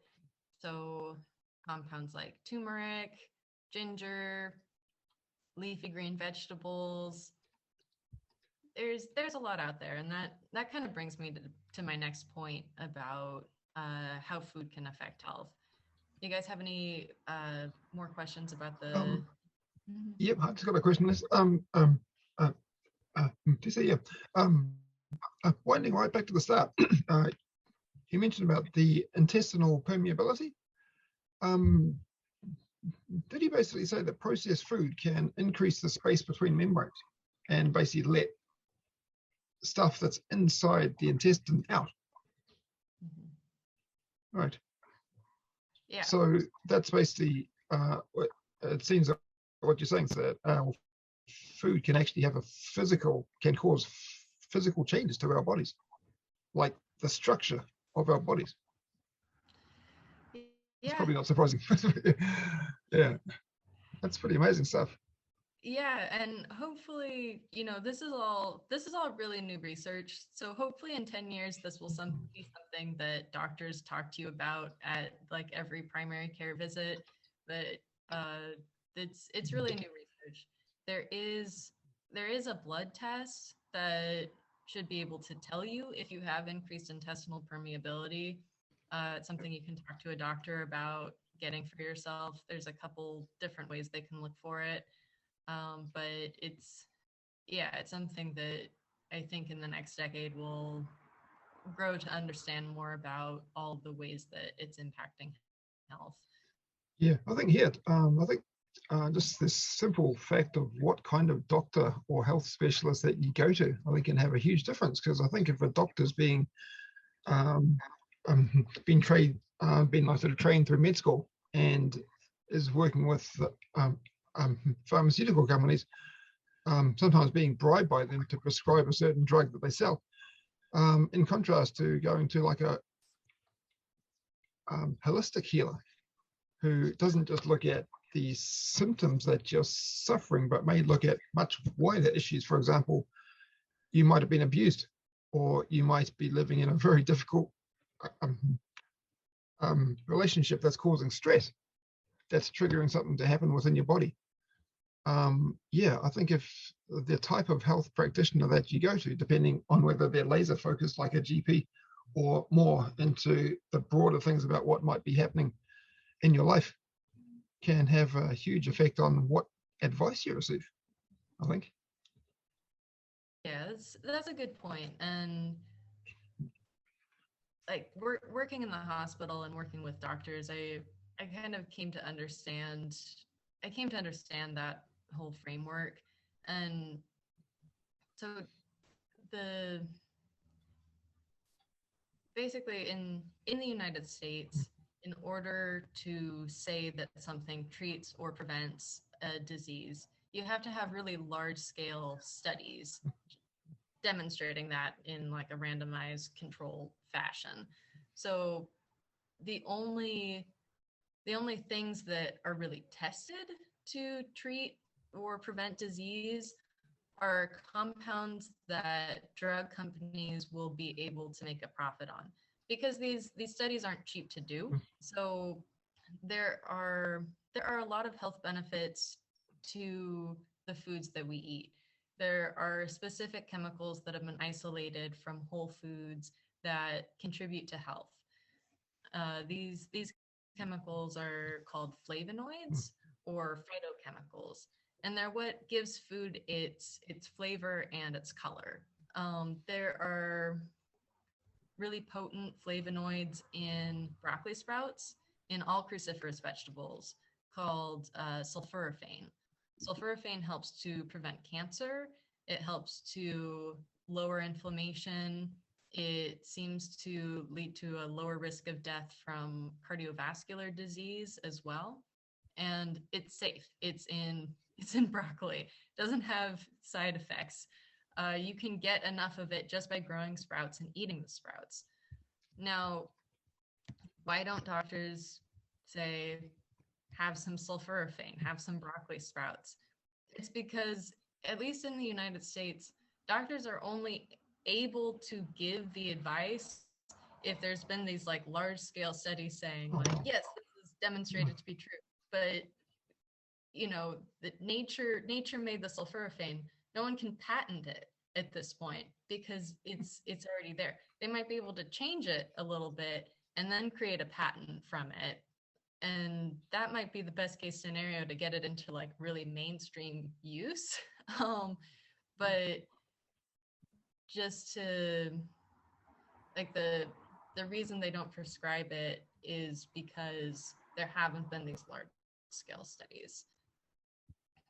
So going back, I'm I sorry, think Tisa, can I ask you just to repeat? Sulforaphane reduces your risk of cancer, inflammation. Is there something else? cardiovascular disease. And so the caveat being these studies, there was a study that sulforaphane can also, they gave it to kids with severe autism, and it seemed to reduce like negative self-destructive behaviors in children with autism. There's, yeah, but it's small scale studies, basically. What we have so far to support this is we have small scale studies with humans. We have population studies saying like, okay, we know that if people over time eat more cruciferous vegetables, then at a population level, they have less cancer, they have less invasive cancer, which is really important. Having a little bit of cancer is not as big of a deal as like having cancer all over your body. So taking something every day that even if you get cancer, it's going to grow a lot slower and it's not going to invade the rest of your body. That's really important. Wow. Can I jump in here for a second? Go ahead, Solveig. Yeah. I found out a few months ago that my heart is 47% enlarged. Oh my gosh. And I have been looking for some kind of nutritionist, because my son is raw vegan. Chuck knows this, John probably too, is raw vegan. And he's sort of been gently or not, kind of just saying, Mom, you got to make some changes. And I have made a lot of dietary changes, a huge amount of dietary changes. I've given up a lot of what I call my mouth addictions, the things I love, I'm still kind of, I'm Norwegian, I come from bread and cheese country. And, if I were a dog, my ears would droop. I know this. I know I'm not supposed to be eating so much of it. But the thing is, what you've been talking about, I'm wondering if any of the research that you have done would indicate why the hell my heart got 47% enlarged and what can I eat or not eat. I know bread cheese is going to go out the door. I know it is. What do you have any comments on this at all? Because my thyroid has been giving me grief for a long time, and that may have been genetic. It may have come from my mom's side. I don't know. But apparently there's a connection between the thyroid and the heart problems. But I've had a bunch of incidents around it. I had another AFib incident a few nights ago that, I just sort of, and there comes Tisa talking about nutrition. Yes, tell me more. Jump. So, what can you, any feedback on that? Yeah, so I can tell you those are very common problems to be experiencing as you get older. And the field of nutrition in the Western sense is very young. It's about 100 years old, and it definitely doesn't have all the answers. What I would recommend is if you could find a Ayurvedic medicine practitioner. Ayurvedic medicine has been around for quite a bit longer, like thousands of years. Say that again. Ayurvedic. I'll put it in the chat. Okay. Indian, isn't it? Is it Indian? It is Indian. Yeah. And it uses nutrition and it uses spices to treat disease and they call it like balancing the energies of the body. There's in pretty much all of the spices that we use, aside from maybe like salt, there's health benefits to different spices. We live in a great day and age where you can look up, just go on the internet and search health benefits of cinnamon, health benefits of black pepper, health benefits of cardamom, and you can see what it does for your body. And again, these are based on small scale studies, but all of these things are also safe to use. So your food is your first medicine. Unfortunately, I don't think I can give you a specific advice about what to do for an enlarged heart. My depth of knowledge is not that deep, and I would have to spend a lot more time talking to you about Kind of a your lifestyle, your unfair genetics. question to drop on you, yeah. Yeah. But I definitely do. I would say that it's possible. I personally have a friend who had an overactive thyroid, and doctors told her, she was like, "Does it have anything to do with my diet? I've been eating junk food." They were like, "Nah, it couldn't be that." But then she went to an Ayurvedic doctor and changed her whole diet around, and within 6 months, she didn't. They put her on a medication to protect her heart. They were like, "We can't really do anything about the overactive thyroid, but we'll give you this medicine to take every day to prevent damage to your heart." And so she was doing that. And within 6 months, they checked her levels again, and they're like, "Huh, that's funny. We can take you off this medication now. You don't really seem to need it." This this is what I wanted to hear. This is what my son has been wanting to get to also. Mhm. So, okay, well, this is good. Thank you to the internet. Yay, Google. Yeah, this is awesome. This is awesome. I've just put a link in there about this particular kind of medicine, Toby. Yes, good. It looks like a bit of a scientific type website, but you might just want to read through it to get a rough idea about what it is. Yeah, I'm going to read it up about this too, because yeah, I've heard about this kind of basically herb teas made and they're like marketed using this type of medicine, which I'm not sure how to pronounce, but so I don't want to risk it. But yeah, I've seen herb teas selling.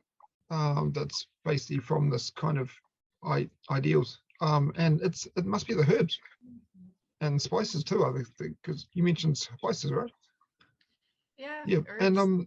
yeah, there's one thing I've just come across a couple of years ago. It was like turmeric began taking off in popularity a couple of years ago, and I started using it in on the breakfast, and then I sort of did a bit more research and found that turmeric becomes much more bioavailable when mixed with black pepper. Yes, Yeah, this is just how How it's do you use it? traditionally I used grew in Ayurveda. turmeric, and I've got turmeric, little baby turmeric roots, and they're sort of. I've got a bunch that are totally dried out, and then I've got some fresh ones. What do I do? Just grate it, slice it. probably depends how you want to use it. Powder form may be the best if you, especially if you want to use it in a drink, like a smoothie. Oh, Guess it depends how you want to use it. Yeah, I'm not an expert, so yeah, I don't want to say too much. I'm just Google. Yeah. You can Yeah. slice it up and put it in tea. You can grate it or powder it, and even put it in capsules and take it that way. It's going to be most available to your body if you take it with some black pepper and actually Mm. with fat. It's some of the compounds are what we call fat soluble, so you'll absorb it better if it's taken with food that has fat in it. Hey, there goes that cheese. Woohoo! music to my ears, honey. Well, I'm just amazed. I mean, the laundry list of helpful things that Tisa was reading off, it just sounds like let's go to the local Indian restaurant and have a big curry. I mean, right? Is that what you're saying? Basically, is those folks have it figured out. They're not eating spicy because they like this fire in their mouth. It's because it's super healthy. I think so. And there's there's health benefits to whole foods. There's bioactive compounds. We're meant to be eating them. When you eat them, you know that it's good. And I think it's worth mentioning that organic food will tend to have more of these compounds in it. Organic food is grown in richer soil. It takes, the plant has to be able to stand up on its own without the use of pesticides and stuff. And so it's going to be making more of these compounds that are healthful to us, are the same things that are helping the plants ward off disease, ward off pests.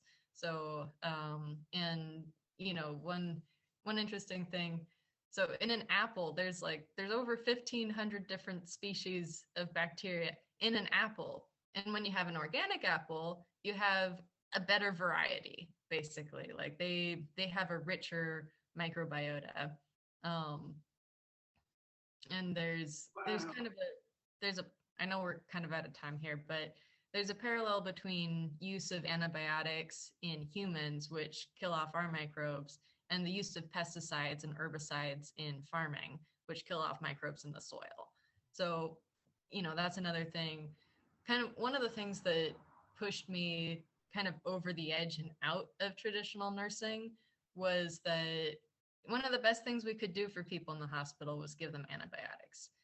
Like if you have advanced heart failure, we can help a little bit, but it's not too much. If you have advanced cancer, if you have a stroke, there's just, we're just doing little bits. But if you have an infection, we can take care of the infection. And so what I learned though was that use of antibiotics in chronic disease is associated with disease progression.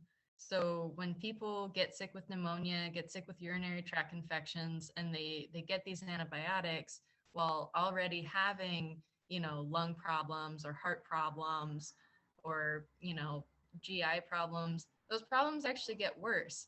And it's because they're losing the microbes that are helping inform the immune system and helping keep the intestinal barrier intact.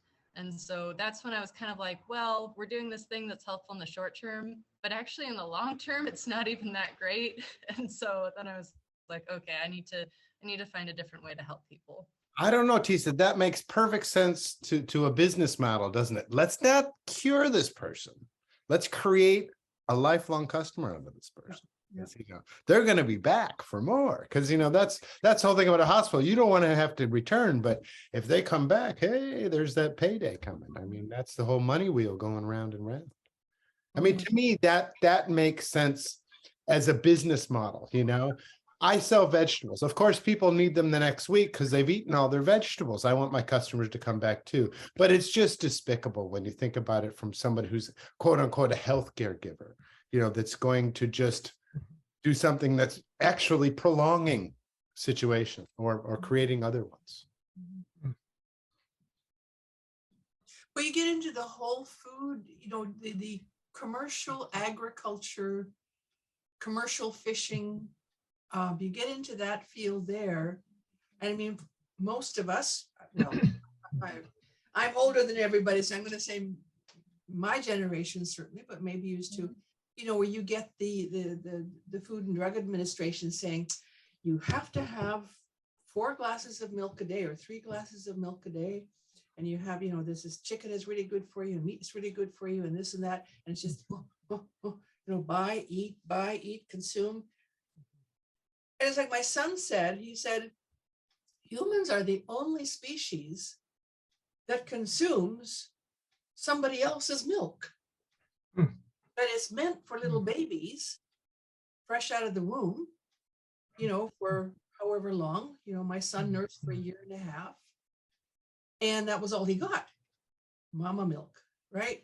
And after that, to be drinking cow's milk, especially with all the stuff that they put into cows and onto the grass that they eat and that whole thing, he said, why? And the more I started thinking along those lines, the more I started listening to him instead of getting all sort of stubborn. Then I realized that there's a huge industry, like you were saying, Chuck, from a business point of view, the whole commercial food industry and how it pushes stuff, whether it's healthy or not, is really quite insidious. It really There's I was just going to say something about what you said about eating meat and drinking milk, but the food pyramid that we grew up with, my generation, is like eat the heck out of bread and grains, which is like it's not a human food. No primate eats grain. I know. And did you know the first food pyramid originated in Sweden in the 70s? Ja, gjorde det det? It did. That's right. So it's your neighborhood that's to blame for. I'm just kidding. just No, Couple of yeah, points about this. Go ahead. we sort of ran rampant there for a few hundred years. I know. Yeah, just a couple of points. The like about milk. Especially the campaign about how milk makes your bones strong.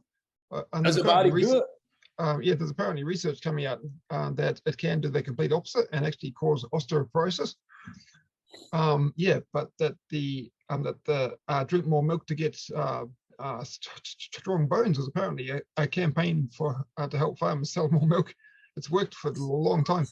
And just one thing about grains. Most cows in Japan are fed grain that's imported from the States. But cows, they eat grass. Naturally, they don't eat grain, but apparently the grain helps to create the marble texture that's become really popular with basically Wagyu beef. That texture, that really soft texture with the white streaks of fat throughout the Wagyu beef, that's apparently because the cows eat grain and not grass, which is actually it's partly a marketing thing and a taste thing too. But yeah, They also eat GM soy. yeah, but like Solvay was saying about how humans are the only species that drink another species milk. Yeah, cows, they eat grass when you really think about it, but commercial farmers in many cases feed them something completely different. Yeah, it's kind of weird. Start researching, what really happens underneath that massive marketing campaign and the advertising that goes on. Even something as supposedly good as, salmon. Oh, salmon. Oh boy, I love seafood. I had the hardest thing about becoming vegan was giving up most of seafood. And I for really pragmatic reasons for it, because especially when it comes to salmon, farmed salmon, if you ever look at how farmed salmon is produced, it is absolutely gross. Yeah. And so so it's all marketing, and it's all money making and stuff, and people going vegan, the beef farmers and all the pig farmers and all the chicken farmers that are going, wait, let's not go vegan here, this is not good, because what are they going to do? It supports, the agricultural industry supports billions of at least people and their livelihoods. So it's a really hard uphill struggle to step away from that and to say, what, no. Yeah. I stopped eating meat. I saw the first clip of what cows. Yeah, I realized that cows have feelings and that they can be happy, and I went, oh no, but I'm such a sucker for animals anyways, so yeah. But I'd like to give Keith a chance to get back on, because we are about to finish up. And Chris has been waiting patiently. Maybe he has some things he'd like to say as well. But Tisa, why don't you take it over if you've got like to wrap it up there? Yeah, so what you guys are saying is really important. And I have a saying in my own life: don't be disappointed, be self-appointed. If you don't like the food system, you don't have to participate in it, or you can participate in it in a way that makes sense to you. Growing your own broccoli sprouts, that's a really easy hobby. It doesn't take much time. It's going to have a lot of benefits. Another superfood you can grow at home is spirulina.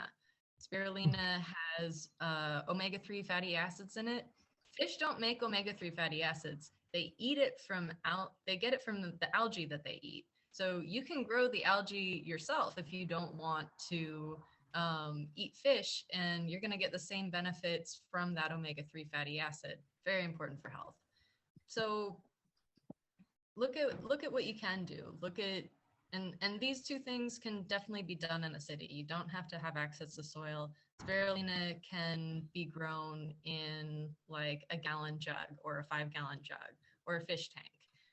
It doesn't need soil. Sprouts, you can grow it in a jar. You can grow it on a towel. That's the first time I've seen that. But obviously it works. And then, look at what else you do. And we're in a lucky period of time where there's a lot of information available online. You can start to see how whole foods benefit your health, and don't trust the nutritional advice that you get on the back of a nutritional label. they have the ingredients in there, like they have the nutrients in there for processed foods as if it's the same as what you would get from a whole food. You know, vitamins added back into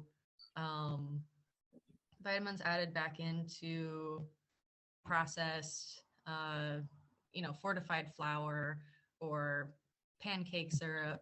They're synthetic vitamins. They're not really doing the same thing in the body as the ones that you get from whole foods. There's 8 different forms of vitamin E. Like I tried to dig a little bit deeper into like, how much of these vitamins do we need? It's an incredibly complicated question. So, you know, trust whole foods, trust the farming techniques that we've been doing for generations and generations over the, you know, the nutritional advice you're going to get from Western doctors and Western nutritionists. Well, that's a really good point.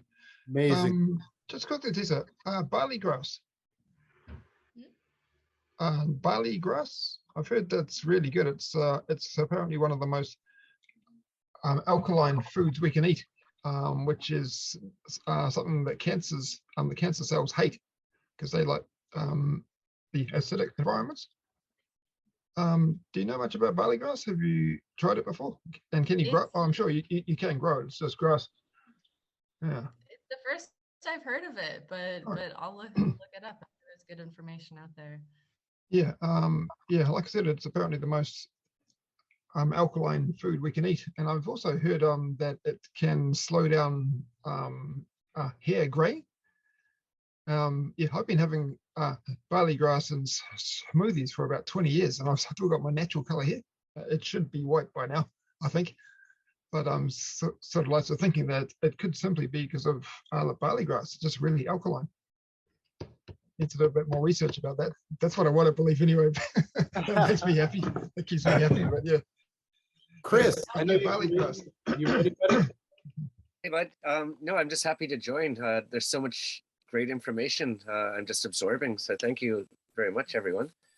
Yeah, as you were talking about the Ayurvedic, I was very interested. Do you know about Vandana Shiva? She's an Indian, yeah, she talks a lot about food, and she talks a lot about how these mega corporations like Bill Gates buying up farmland and stuff like that. But yeah, she goes into Ayurvedic and the traditional Indian practices that are just being co-opted. But yeah, that might be interesting. But yeah, no questions. Just thank you everyone for a very informative talk. Yeah, you really got me thinking.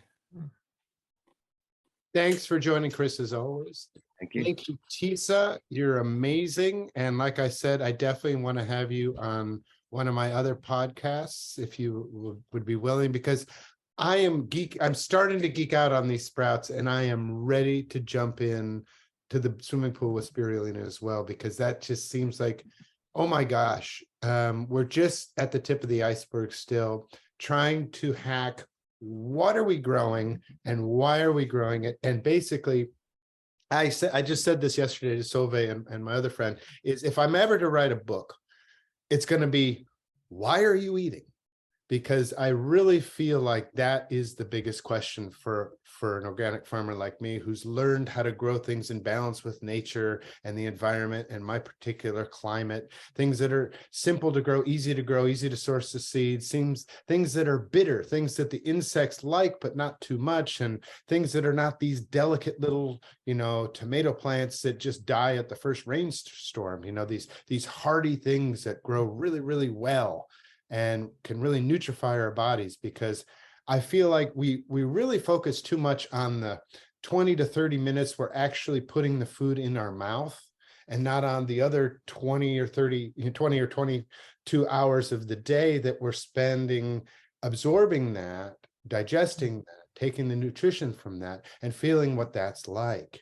Of course, there can be a balance struck there, but I often liken it to the fact that, well, the first cup of coffee you had probably was awful, but then you got that kick of caffeine, and suddenly you're like, oh, well, actually, my mind is going to change and think, oh, this tastes good, actually.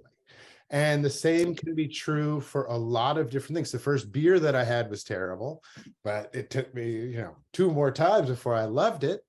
And I think the same can be said for things like bitter greens, you know, the kales, the you know, the Swiss chards, you know, these things that are really nutritious, even broccoli leaves and things like that. The Japanese have a wonderful wide array of salad greens and cooking greens that are just not available in most countries. And I mean, if you're going ahead and getting a root vegetable, why aren't you eating the leaves too?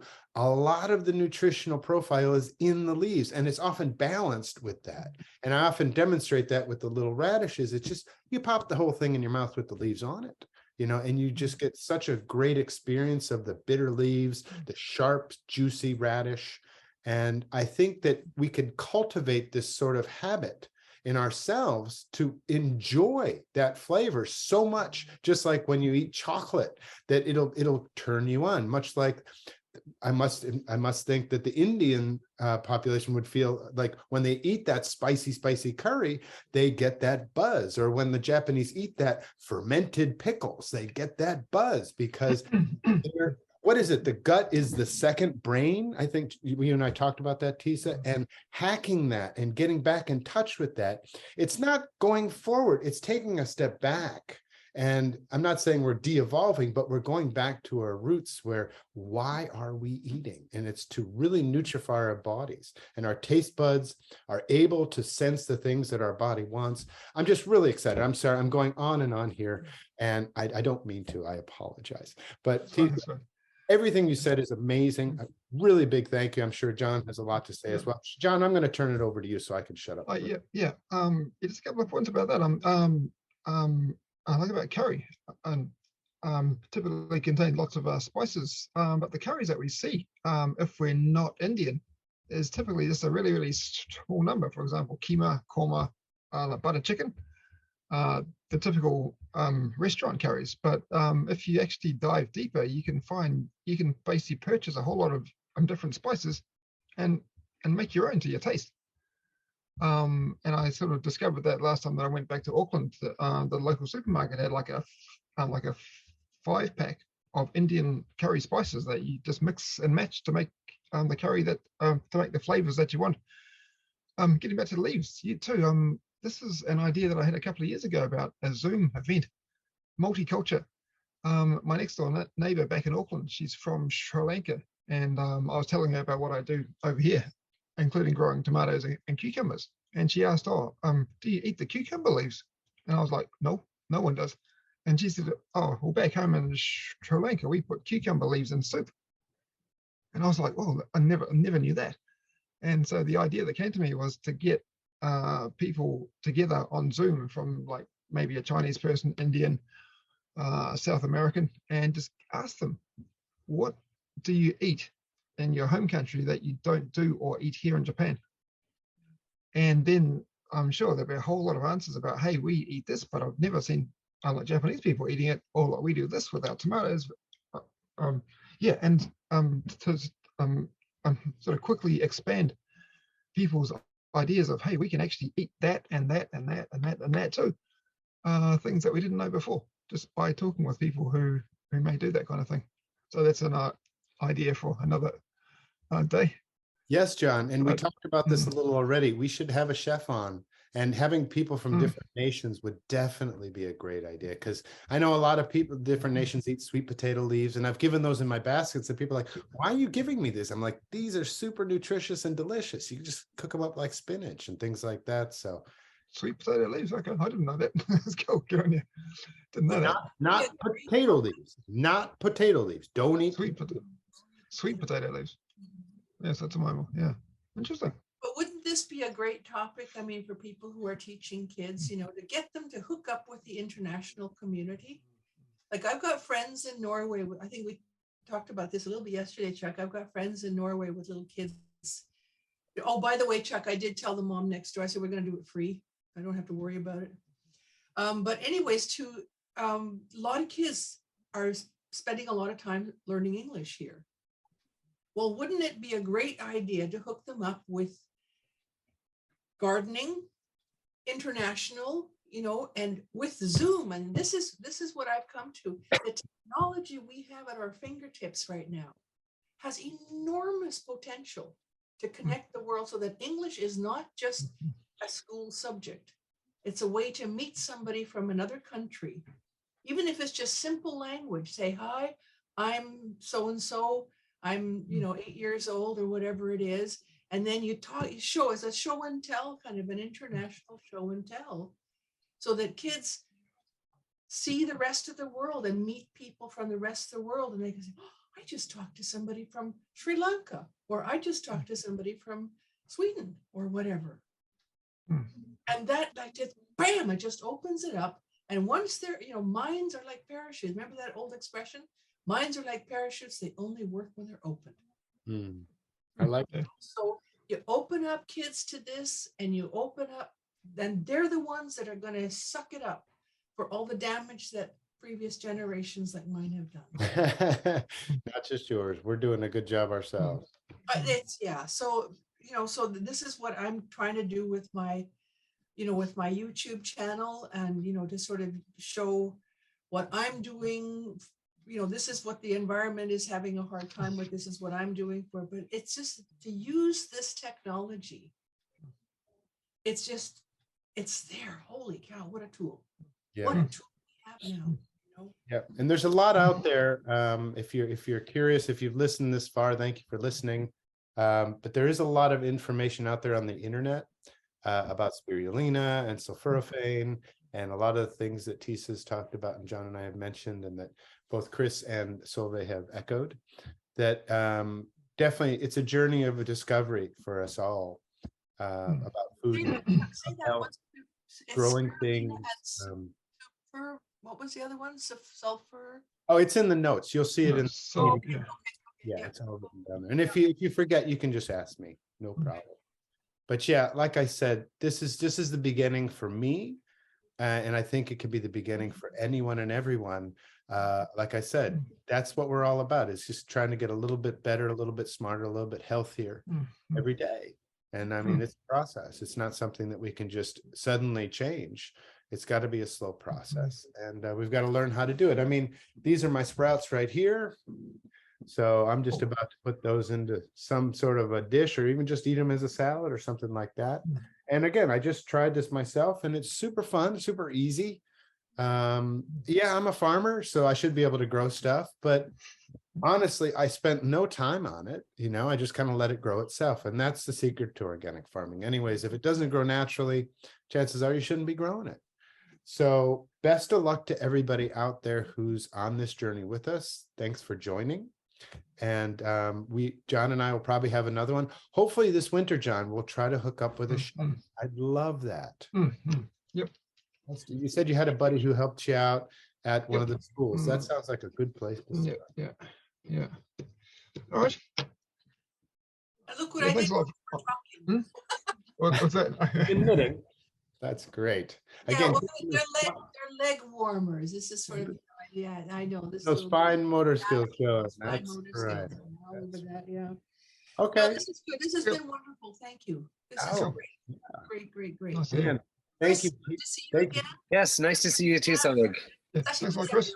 Yeah, nice to meet you, Tisa. How long are you in Japan for, Tisa? How long are you in Japan for? Are you going to be here for an extended period of time? Are you speaking to Tisa? Yeah. I think Tisa's here till January mid or something like that. Yeah. By the way, Tisa, you are always eating, by the way. You're just constantly. Mandarins. Oh, you found the mekons, the best fruit in Japan. Yes. We buy at least 50 kilograms a year, my family, for sure. We've just finished our first 10-kilogram box already. Nice. Anyway, let's wrap it up. It's 12 o'clock. Yep. Oh, Going. Yep. 2 hours. But I'm very happy to have done so. I think it was a great episode. Thanks for joining. And if you could like and subscribe, that would really help me out. And please join us next time when John and I delve into the idea of linking with cooks to help bring our vegetables and produce to our plates and in interesting ways. So have a great day. Thanks a lot. See you. Thank you, everybody. Hey, See you later. bye.